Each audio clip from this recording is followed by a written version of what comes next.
Hello, everyone. Today we have with us a professor who will talk about his life and his work. Hello, everyone. Once again, good to be with you. We have with us Professor Anil Bera, an economist, a distinguished economist who teaches in the United States, but at this time he is in his native area in West Bengal. Over to you, Professor. Let's hear from you. Okay, thank you. Subodh, really nice, of you giving me this chance to talk. So, I mean, he just asked me about my topic, so I didn't know what to say. So, but I think I can summarize in 2 words my life and work. And I was just telling him that I am 60 years old. Just let me hand it down. Yeah, 68 years old. So my life is kind of comparatively long, particularly to the listeners. And to summarize, it has been a long journey. And I was born, you can see the background in this house. You can see it's a mud house. And I think this is the only kind of house still standing, not only in my village, in the whole surrounding. It's a 70-year-old house that my father built. And I saw it, he built it by, very gradually because he didn't have money. So it took him, I think, 10 years to build it. And you can see the background, mud, walls. And I think in that sense, I feel I'm very lucky that I can, still come back to my place and live in a house where I grew up. And also I can see all those doors and windows that is now for me familiar. So I think, I feel in that sense lucky. So a lot of visitors come, why you are spending money on this house? It's been renovating, but I say, I can build if I want a big building or a palace if I want, but nothing will be, anywhere near this building or this house, mud house, where I and my brothers also grew up. And so this is the beginning of this, place. It's still a remote village, and you may not believe my village didn't have even electricity until recently. And now, Subodh, you can imagine that now we are talking internet. Yes. It's a big, huge, Yeah. or jump. Yeah. Yes. So that was the beginning. And I went to, school, primary school. I'll come later talk about it. But now the place I am is University of Illinois, Urbana-Champaign. I think one of the top university, world's top university, and I'm also lucky to be there. And I have been teaching there now, more than 40 years of my life, So I joined in 1983, so I'm there still.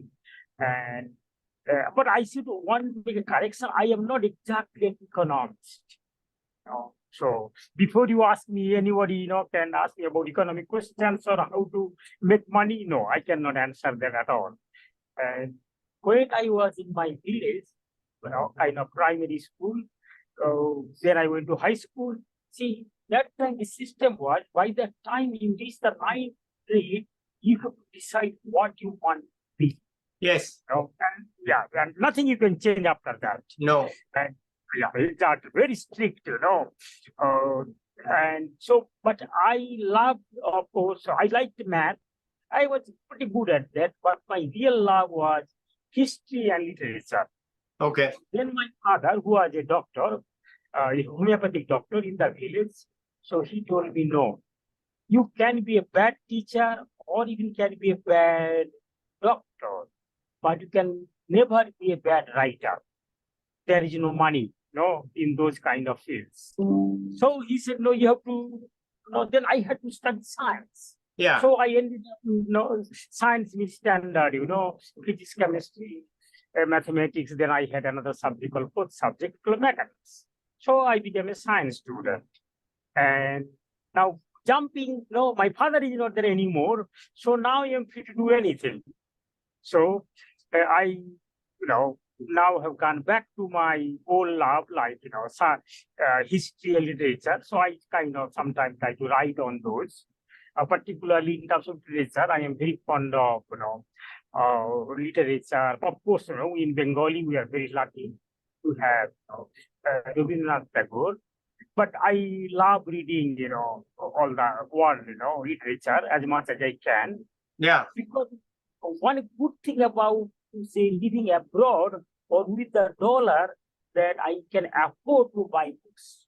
Yeah. Which I could do while I was in India. So I can, afford that. So I mean, nowadays I spend a lot of time in visiting many places, and then of course, even also when I visit, I try to visit those places where Tagore himself visited. Okay. So I don't choose my places, just randomly, but so I have been doing that for the last 20 years. So that is, one thing. And so in terms of education, I started, of course, in our village primary school. And you won't believe I think, it had only one room when I started. And then it had around more than 100 students. Yes. And only with 2 teachers. Yes. And you may not believe, I think I still believe that I got, or most of the students were a good education. Yeah. Teachers were sincere, very sincere. I mean, compared to now. And there was absolutely no politics. Yes. The education and politics was completely, orthogonal, but not now. Now you cannot separate them out, and that's so unfortunate. Yeah. Particularly West Bengal, I see that every day. And so I had my, education in primary school. Then as usual, I went to high school. Then I did the science stream, and then after science, then what happened?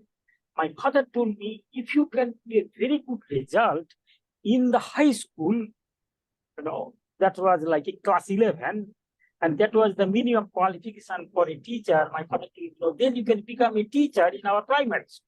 Yes. I thought that was great, So I had a job in hand before I was, finishing my high school.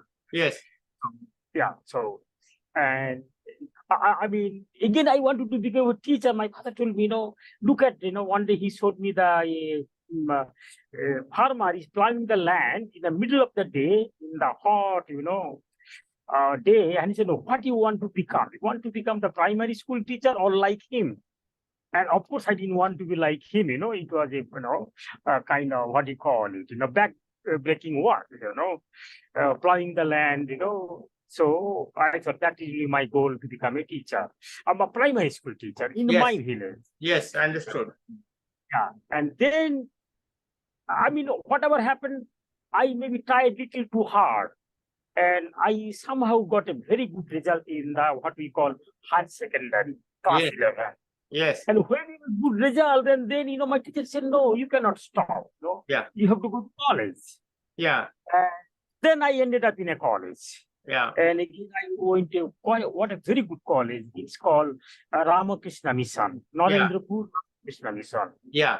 I had no idea, So, and then what to study, and that time there is a huge, it was 1971. I graduated from high school. Yeah. There was hardly any job if you study the general stream, like physics, chemistry, mathematics. Yeah. Then we heard about this college subject called statistics, but we had no idea what is this means. Statistics. Yes. Absolutely no idea. Yes. And then I thought, it sounds so nice and very, kind of mouthful. We thought this must not be the general subject. In the general line, we thought it was just like engineering.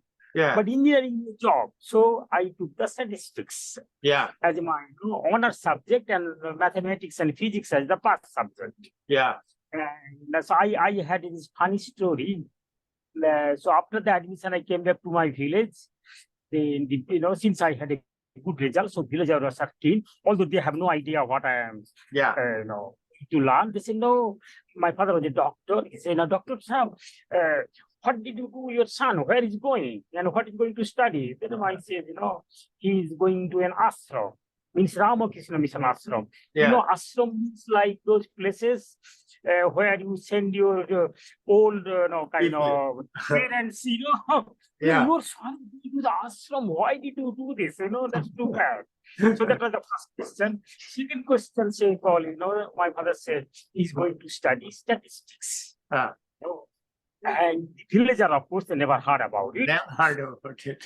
So why statistics? Then my father tried to. Of course, my father also had no idea what is statistics is. Yeah. This is one of the best subjects, to study. Then the villagers went on, why do you say it is the best subject, And then my father said, oh no, you won't understand if I, And these villagers are mostly, not very educated, but very keen to know what's what. Yeah. And then my father said, then just ask, what is statistics? What is going to know? Then my father didn't know anything. So he said, it is all about counting. He said, what kind of counting? And my father was the learned man in the village, so he never had this occasion. People were interrogating him, Yeah. And villagers immediately knew that my father didn't know what he's talking about. Doesn't know, right? Oh, he didn't know what to say. Oh, he's counting how many cows people have, how many goats people have. This. Then one villager said, what that you have to go to the city to study? I know how many goats are in the village, how many cows in this village. I know all of it. Then my father was completely, Yeah. I could see he's getting nervous and he had to answer something. He says, no, you know about the village. Then father immediately asked this guy, do you know how many cows are there in the whole world? Do you know anything about that? No, I don't know. That's what my son is going to study a subject. Sitting here, he can tell how many cows are there in the whole world. Yeah. So that's the way. And he says, oh, that's, no. Yeah, that's they cannot do. So it's worth studying. Okay. So, yeah. So, but what happened? Statistics, I love math. So it was not a big, No. issue. So it was good. So then I went to, again, the same thing happened. I thought I will try to get a job, after my undergraduate. Again, my head of the recommendation, no, that's not the way to do it. I said, I need money. Then he told me there is a place in Calcutta where they give you money to study. Yeah. I said, is there a place like that? They'll give me money to study? Yeah. He said, yes, but you have to write in admission test. Yes. So, and this is this ISI. Yes. Yeah. And ISI, you won't believe this, that time, even now, everybody get admitted, they get a fellowship or what you can scholarship. Yes. And the amount of scholarship is enough to live. Yes. More than enough. Yes. Yeah. Okay. So I went there to do the written exam. I passed the written exam. And then I wanted, there was a call, we call them oral exam. I don't know why they call oral exam. They don't know, as if they're trying to, check your mouth or something.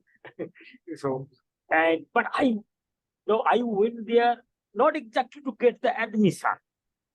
And my main aim was to get the scholarship. Yes. So that I can, send money to home. Yes.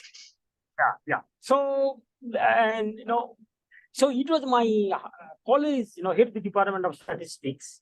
He insisted that I at least sit for this exam. If I don't get it, then I look for a job. If I get it, then I got the money, he told me. Yeah. So again, I was very lucky to be get admitted in ISI. But when I was in ISI, I did statistics. But I love statistics still now. That's my still first love. But I had this issue, and ISI is a very math place, everything is mathematics. Yeah, everything. Too much mathematics. But I love statistics so much. By the time I said, no, do I want to do major theory? No, for my whole life, I don't want to do major theory. But then, the whole idea of the ISI was that you cannot do statistics without major theory. Yeah. I mean, their statistics means, pure theory. I understand. Yeah. Yeah. Then I was, kind of completely second, I have a good result in statistics, and then I cannot do statistics. Then I was really very kind of, almost depressed. What to do with my life now? And then luckily, and I would say tell you this little story which came later on. There was this guy, very famous mathematician, K.R. Parthasarathi, which you call him KRP. Yeah, but this story happened, but it made sense to me. One day he was teaching major theory in the class. Then he was a fantastic teacher. One of the, I attended only one or two lectures. And then one day in the class, he said, the class was full. He was not very happy. He said, this many people want to do mathematics, no way. And then he said that, the mathematics is only for the Brahmins. But the Brahmins, of course, he meant, the intellectual. Yeah. Then he said, look, I don't want to see so many people in my class, next day. Only those who are, can learn mathematics, they should be in the class. Then he felt a little bit bad by saying this. Don't worry. If you cannot do math, you can do statistics. Yeah. Then if you cannot do statistics, you can do economics. Right. Then if you cannot do economics, they say, no, there are some people, they cannot even do economics. Then they should go to politics. This great institute, ISI, has facilities for everything. Yes. Yeah. So by politics, he meant there is a workers' union in ISI. Yes. And a lot of faculty even involved in their workers' union. Yeah. Demanding this. So I think that's what he meant. Yes. Yeah. So I could not do math statistics. Then I said, what else I could do? So that's why I switched to economics in my second year of STEM program. Yes. I was very lucky. Then I switched to, I was in Calcutta ISI, then I switched to Delhi ISI. Yes. I had a great teachers, really lucky. Yeah. Like, T.N. Srinivasan, I had Suresh Tendulkar, and Yes. then there was a guy called P.K. Chetty, Yes. a great guy, but very, I should not say anything bad about my teacher, but he was there. Yeah. So I had a kind of, in that sense, a fantastic education. Yes, you did. So then ISI, and then I'm just telling this story. Yeah. It is nothing that I planned anything. No. It's just incremental. It just comes to you. That was, I think I was lucky to have those opportunities, but I was again, try to use those opportunities whenever it came. Yes. Yeah. So then this my teacher, Professor V.K. Chetty. In fact, you might heard of his son. He's called Raj Chetty, very famous economist. Yes, we know. Yes. Yes. Yeah. But Raj was not even born there. It was 1977 I got graduated. Yes. So Raj was not born there, born still. Right. Yeah. So I started doing, immediately Chetty said, no, you have to do a PhD. Yeah. You have to do that doing PhD. So I started doing PhD with. And by the way, when you started doing PhD, what did you tell in your village you were doing? Counting cows? Oh, no. Then I think going a little bit forward, I started doing PhD in 1977 with under Chetty. Yes. But until 1979, I had nothing, absolutely nothing. Yeah. No paper, nothing I have done. Right. As a PhD. But I was thinking and doing something. Right. My father told me, you did BSc in 3 years. Yes. Then MSTED in 2 years. Yes. Then he thought, what you are doing this PhD, and in 2 years you said you have not done anything, it will take another 2 years. Yeah. What is this degree you are doing? he was not very happy that I'm taking so much time Right. to meet PhD. So he told me to get a job after 1.5 years. Yeah. You don't have to go to this PhD, because I think he calculated that it should take you 1 year. Yes.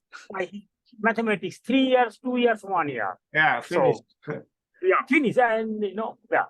And then I told him that, no, it's a big thing, and you have to write a thesis and all those things. But so then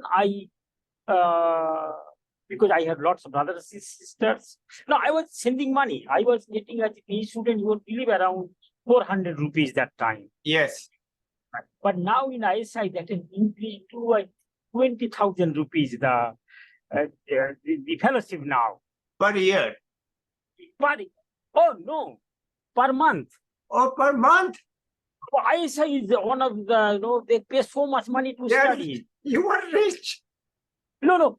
In my time, it was 400 rupees. Yes. In my time. Yes. But now, increase over time, it is, No, I'm asking about you. For 400 was pretty good money. Oh, really? Yeah. So out of 400, you won't believe, ISI, there is, you don't pay any rent. Yes.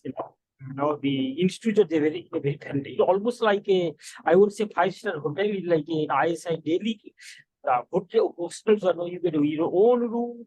There is a geyser, hot and cold water supply, and it is very good condition and no rent. No rent, right? No rent, and there is a student mess. It was little expensive, so I ate in a dhaba. Yeah. The Delhi campus is called. Yes, I know. Yeah. Yeah, Kature Sarai. So the one guy who was our driver of the said, no, Beraji, come to my dhaba. You have to pay only 50 rupees. Yes. Or 2 meals a day. Yeah. 50 rupees. Yeah. So I was able to send 300 rupees home out of 400 rupees. Yes. Yeah. So that was good. That was good. Very good. Yeah. Very good. But my father said, no, if you get a job with your degree, you should be getting a job of 1,000 rupees at least. As a college lecturer, because I have a master's degree. Yes. He said, no, get a job. And he calculated everything, telling me, you are losing 600 rupees every month by staying in Delhi. You can get a job. Yes. Because of this. Okay.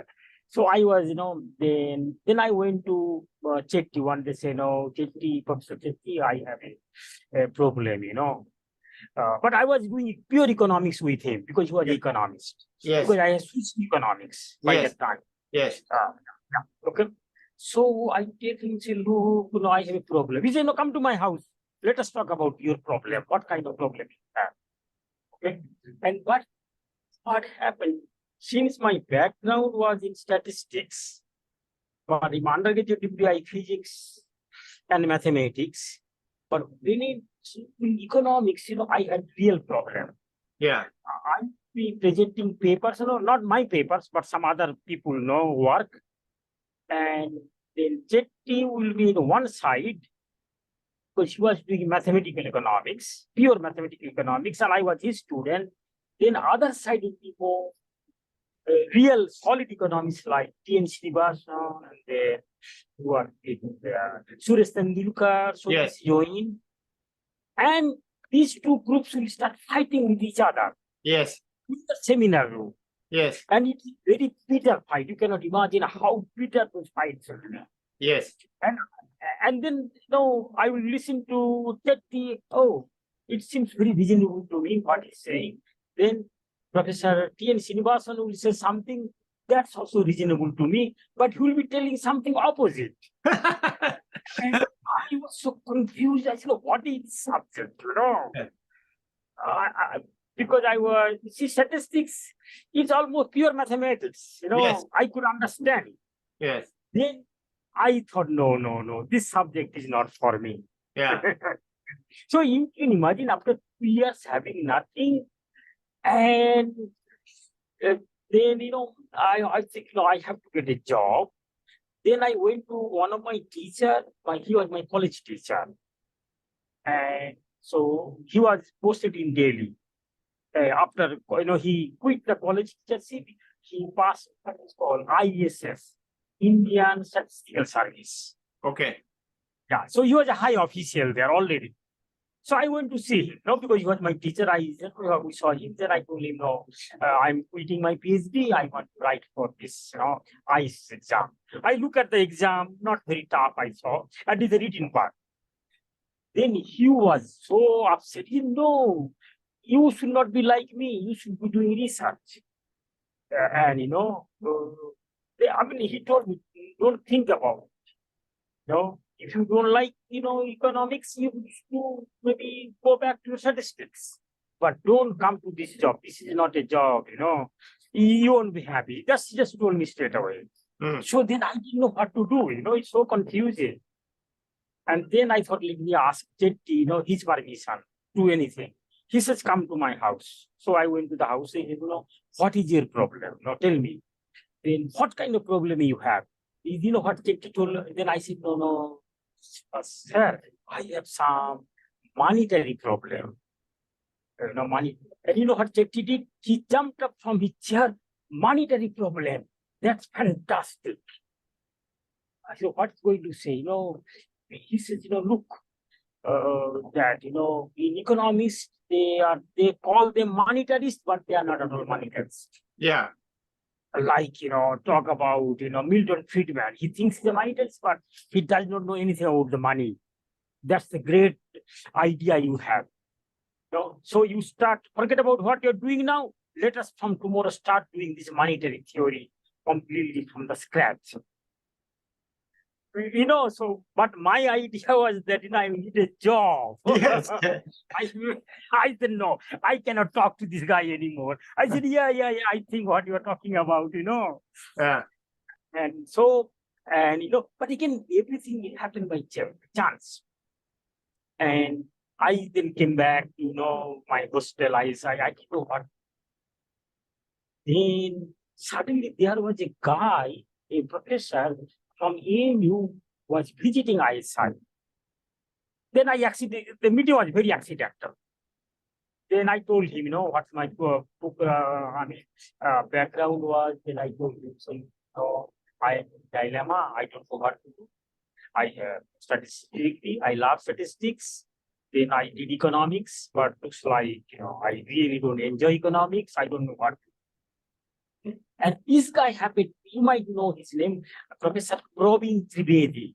Yeah, Trivedi. He was a professor there at ANU, Australian National University. He said, no, you have a perfect background. I will perfect for what? To do econometrics. If you know statistics, he said, why don't you apply to ANU? But in the meantime, then I said, no, I should be not just only apply. I never heard of ANU.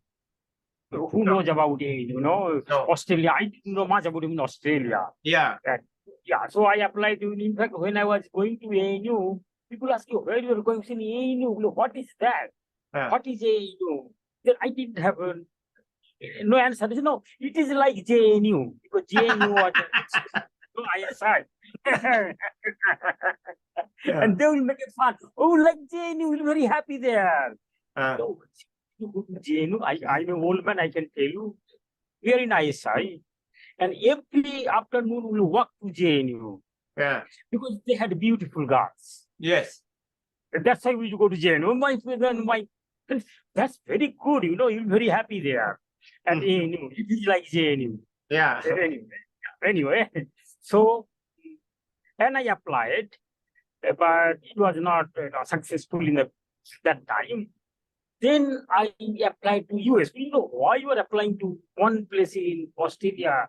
Everybody goes to US. You apply to US. But then I applied to US. And I think I got very good response. But then I will ask them, are you going to give me my airfare? Yeah. To go to your university? They say, what you're talking about, Yeah. Yeah. Then it didn't work. So then second time I got, admission in ANU. It is not only admission, it is a 3-year complete fellowship. Yes. 3-year complete fellowship. Yes. Not only that, they will give you years here Yes. to go there.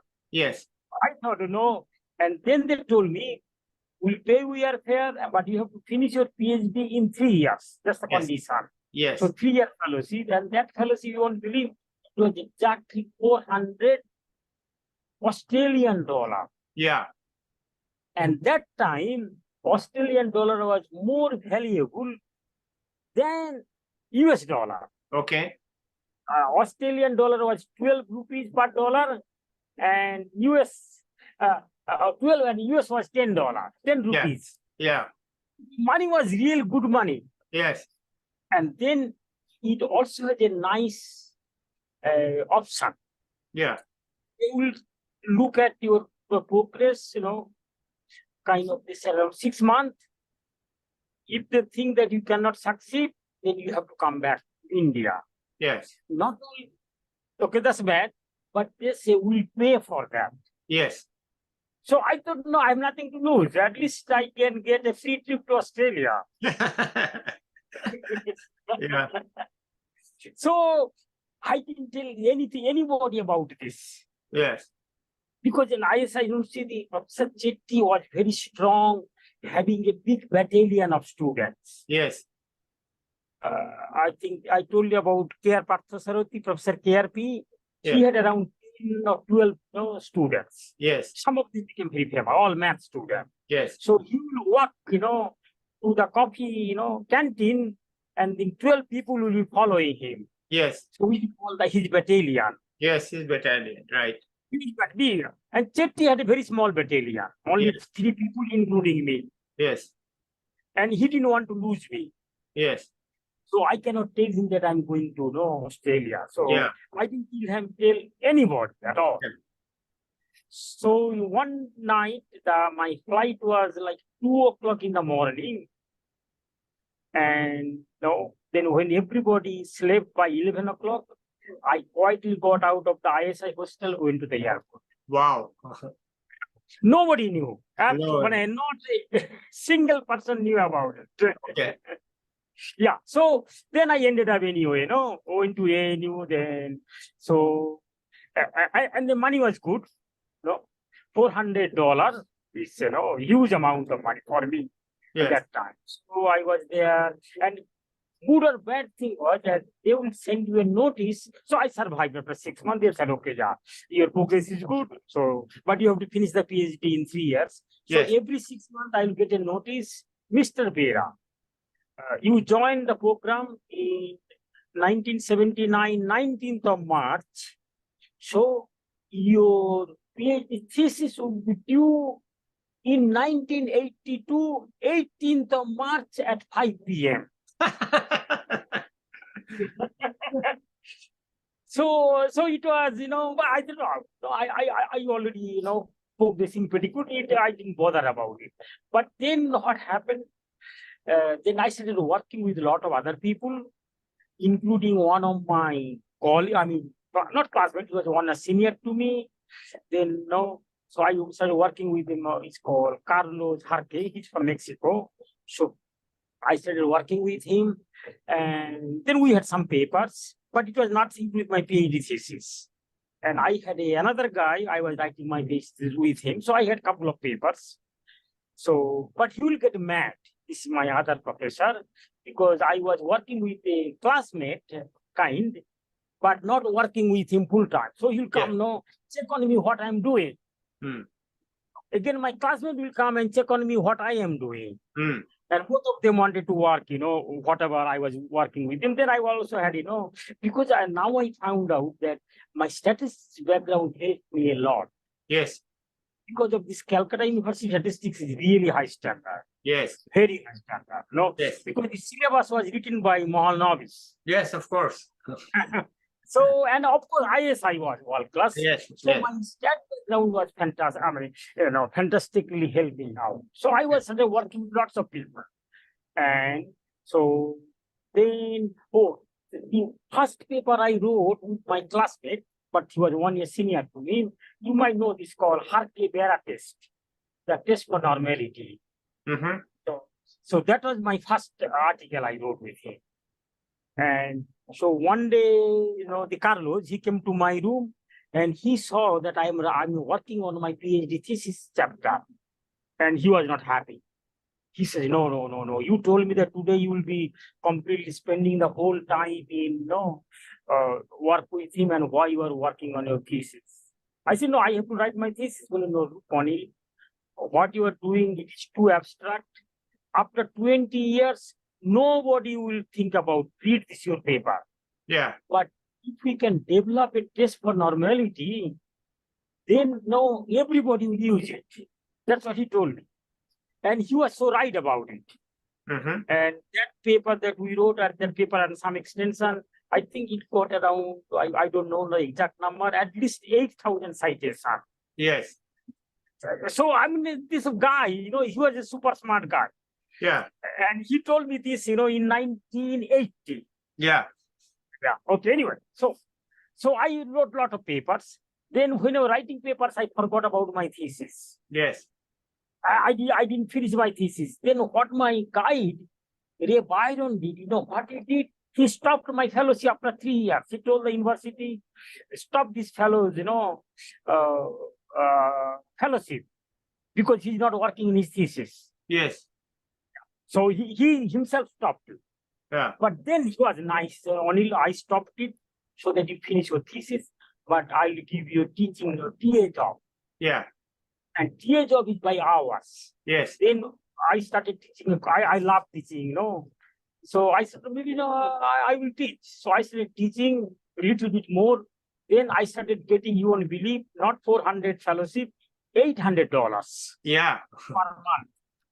Then I started, sending a huge amount of money, to my father. And father was so happy. He said, what kind of job you have now? No, he was suspicious, how you are getting so much money? Are you doing something side business? I said, no, I'm teaching here. Yeah. He said, that's a good job, just keep it. Yeah. But he said, don't leave this job. Whatever you have, don't care. You can go on with this job for the rest of the life. Yeah. But anyway, I finished I took another year. And so that was the kind of, say, I mean, there's a lot of coincidence, like a chance that meeting a professor come in, just ending up there. And so similar way I ended up. Then I wanted to look at a postdoc. So I got a very good postdoc in University of Leuven in Belgium. Yeah. Yeah. Yeah. So the money was like, I forgot how much. It's like $1,200 per month. Yeah. So he still, I had 400 fellowship, then 800 by teaching, 1,200 for doing nothing really. Yeah. Postdoc, but there is nobody to guide me or anything. I had, Yeah. So it was a 1-year job, and then okay, and then again by chance I got a job in Illinois. Yeah. But again, there's a lot of things happened. It's again by pure chance, and so I just, So, but that time I always wanted to come back to India. Yeah. So after finishing PhD Australia, I came to ISI where I studied, asking for a job. They said, no, you are too young to get a job in ISI. Yeah. You stay in the foreign country for another 3-4 years, and we'll see how you do. Then we'll think about giving you a job. Okay. Then I said, okay, I'll be there, Illinois, 3-4 years, and then maybe I'll get a job in ISI or somewhere in India and then come back. Then I'll come back. But that never happened, as you can see now.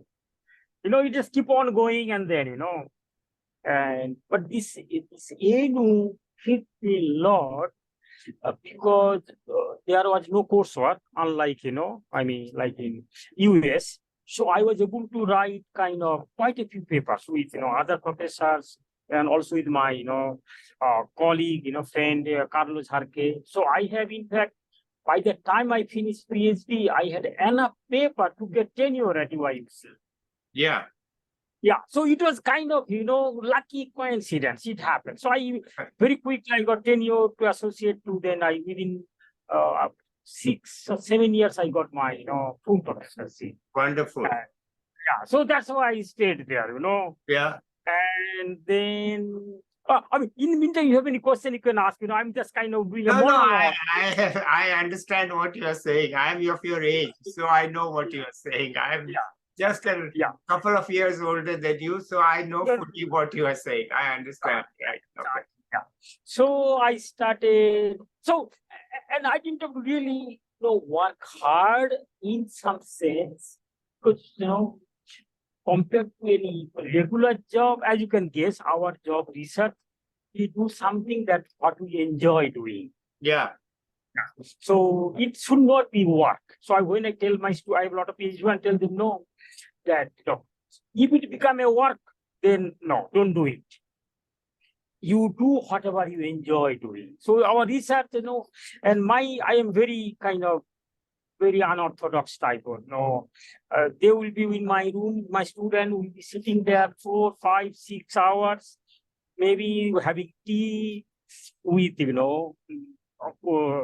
some sweets or some snacks. We'll be chatting with this and that. Out of 6 hours, maybe we'll talk about 3 hours maximum about the real research. Yeah. Then I said, you should not feel that, you are struggling. Yeah. Just, so that's the way I had my PhD. I was just working with a lot of people and picking up topics which I enjoyed. And, in a way, I can see a lot of people had, not as lucky as me. They had kind of really struggled, get a job and get tenure and so on. Yeah. So it was kind of smooth just because of those, lucky coincidences. That's what I think, Okay. So then I was able to spend a lot of time on other things. Yes. When I was in high school, I got into by the way, my father was a communist. Was there? Okay. My father was a Communist Party member. Okay. Yeah, I mean, local.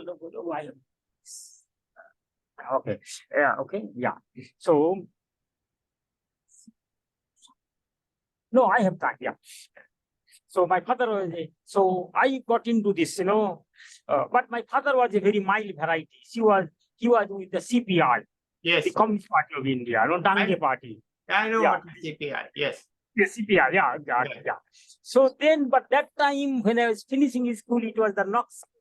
Yes. And we thought they are the real communists. Yes. Yeah. So I little bit got involved in that. Yeah. Yeah.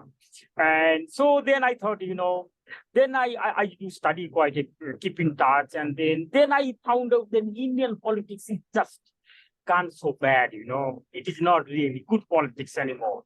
Yeah. So then I thought, no, that's not my way of doing things anymore. Okay. But I really wanted to do something for India.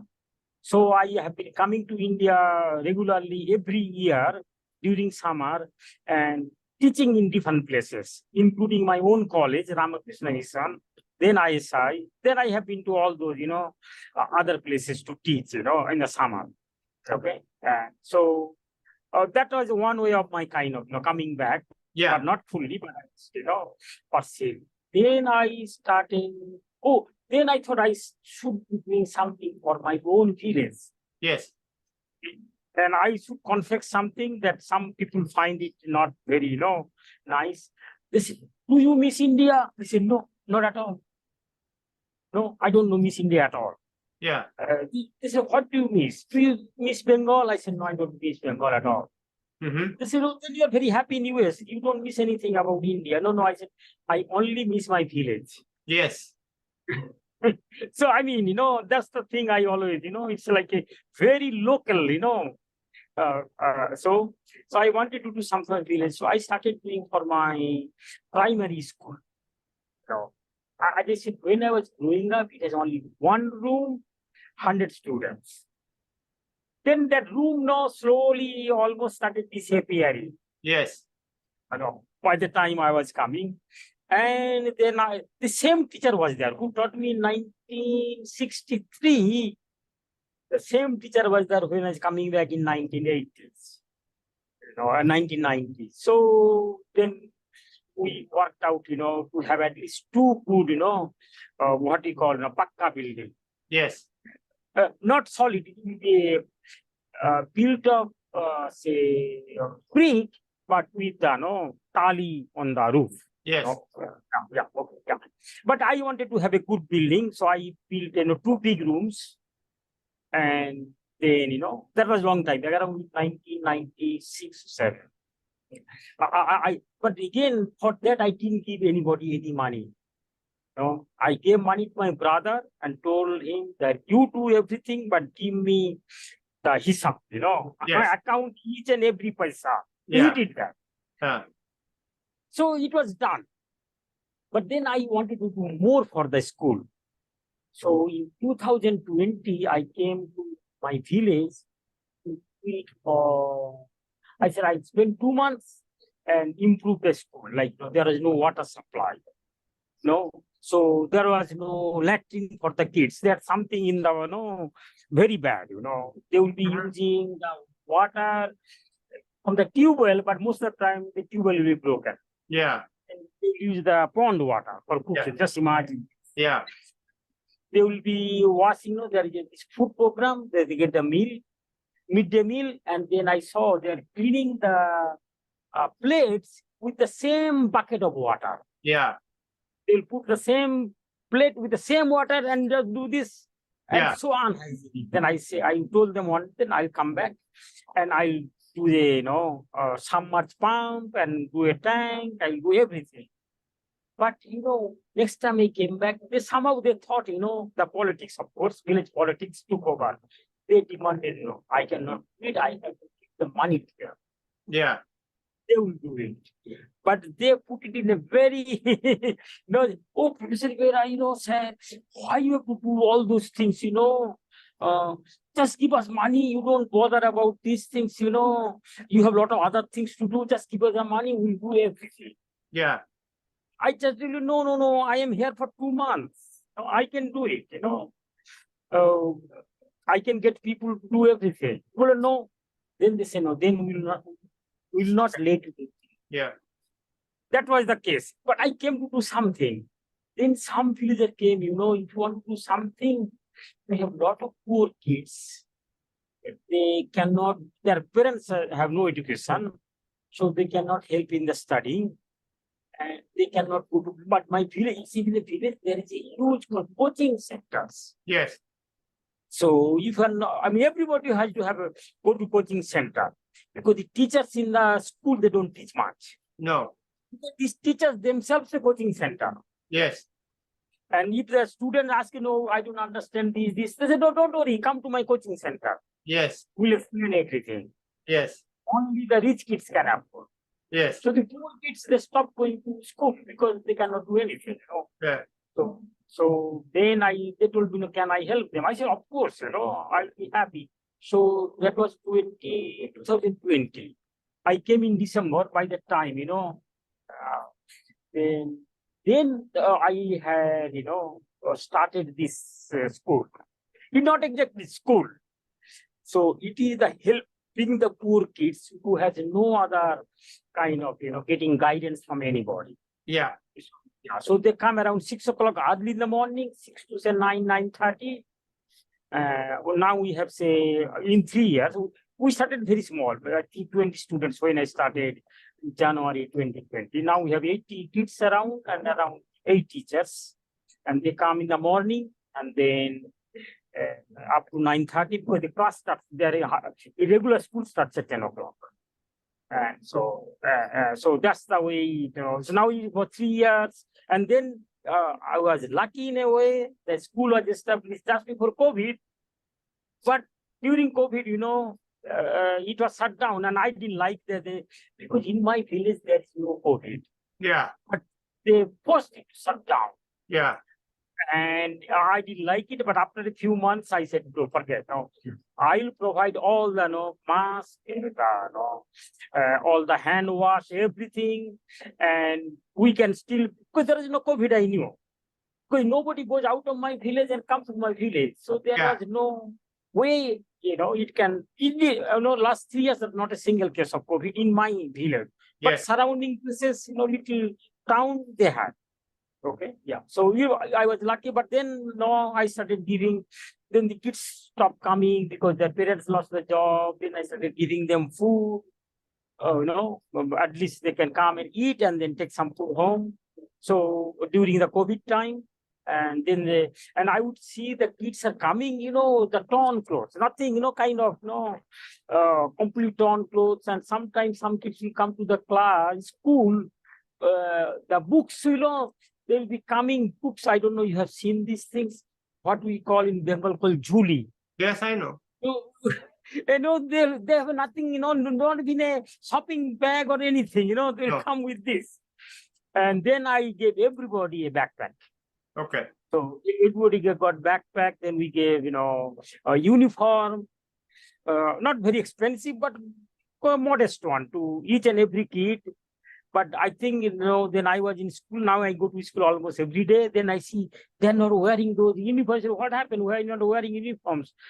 They have torn? No, they're not torn, but they don't fit anymore. Yeah, they become big now. I gave them 2020, almost 3 years. So, these kids, they grow. So now I have to think about, again, giving them the new sets of, clothes.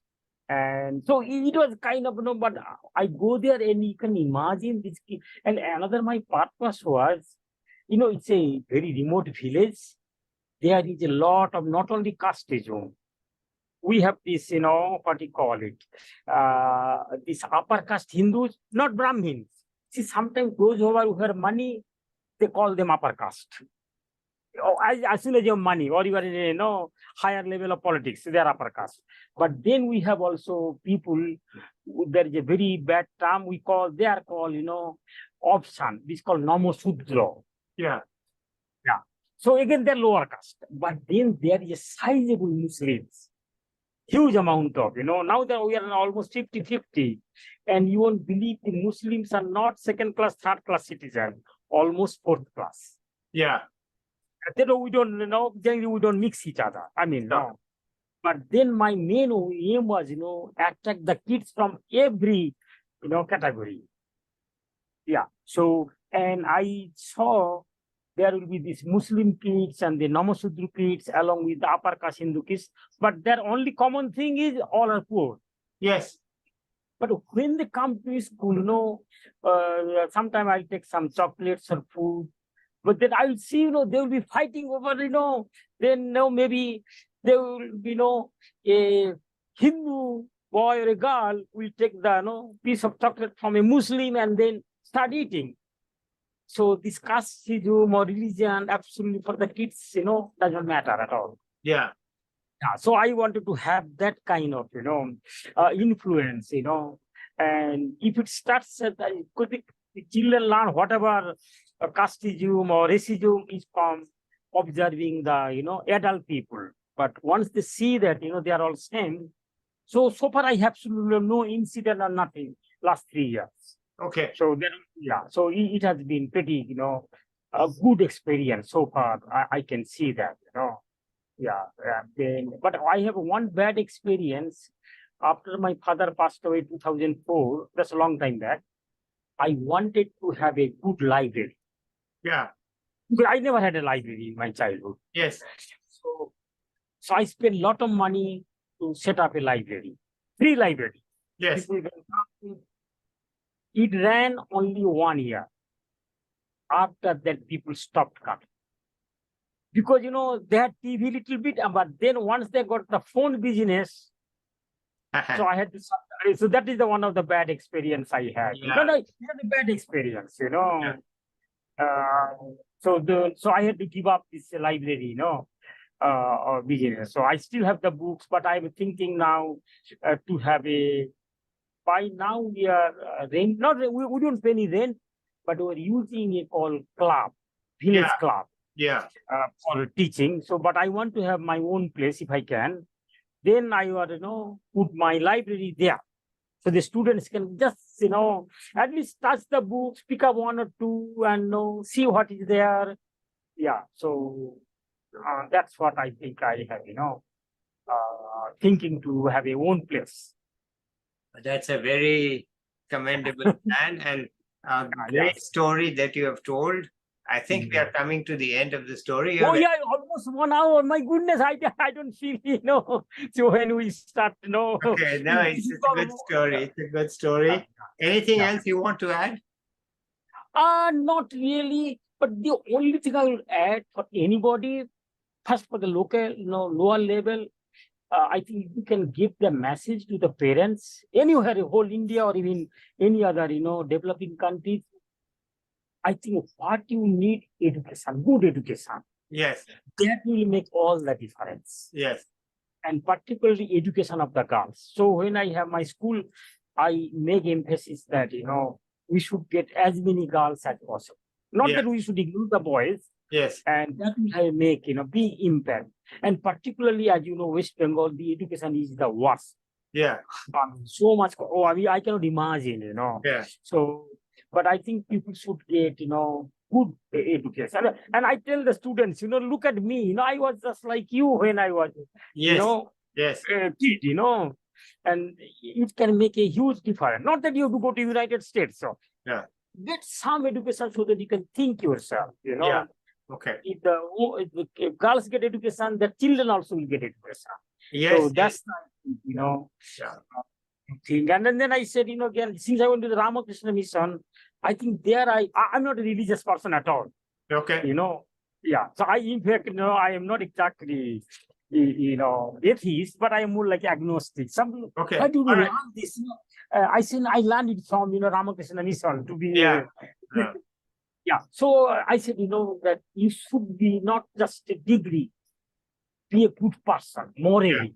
Yeah. And which is lacking, particularly like in West Bengal, particularly. Okay. The moral has gone down. So for the young people, I said education is good, but it should be a good moral instead. Okay, that's a wonderful message. Let's end here, and maybe I'll come back to you in 1 year to see what progress you are making. And ABCD will be there. I hopefully, even I am not there, the ABCD will be there. Yeah, okay, that's great. All right, let's end it here for today. And I'll come back to you in 1 year to see what you are doing and where it is happening. Sure, I'll be happy to do it. Okay, fine. Okay, so let's say bye to the viewers. Yeah, I'll be back with